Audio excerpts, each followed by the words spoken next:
நம்பிக்கையில நீங்க திருப்பி இந்த ஆட்சிக்கு வந்துட்டு தேர்தல் வரணும்னு சொல்றீங்களா? ஜெயிக்க முடியுமா?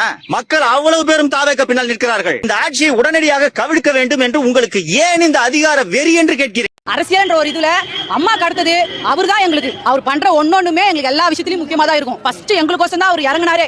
இதுக்கப்புறமா அவர் எங்களுக்கோசம் தான் எல்லாமே பண்ணுவாரு. நாங்க எப்பவுமே அவருக்கோசம் மட்டும் தான் நாங்க இருப்போமே. எங்க உயிர் எப்பவுமே எங்க தளபதி விஜய் சார் அவருக்கு மட்டும்தான். சரியான ஆட்சி இது. 25 வருஷத்துக்கு விஜயை தொட்டு உடம்பு பார்க்க முடியாது. இதே மாதிரி நடந்தால், இந்த சிறப்புமிக்க ஆட்சி நடந்தால் தொட்டு உடம்பு பார்க்க முடியாது. இதுக்கு முன்னாடி சிறப்பு படை அமைப்பு அமைச்சிருக்காங்களா யாராச்சும்? அவர் சிஎம் வந்ததுக்காகவே அவர் படுற கஷ்டம் கொஞ்சம் நஞ்சம் இல்ல. உலகத்துல இருக்கிற எல்லா மக்களும் பார்த்துட்டு தானே இருக்காங்க.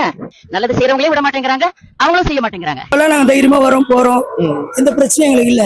இதெல்லாம் பயப்படுவோம் வெளியே வரணும்னாவே. மறந்துருச்சுல, பெண்கள் வந்துட்டு ஃபுல் அண்ட் ஃபுல் மாறிட்டாங்க. இது மேல பேச பேச பெண்கள் ஆதங்கமா மாறுவாங்க. முடிஞ்சிச்சு கதை. மொத்த பெண்களுமே மாறிடுவாங்க.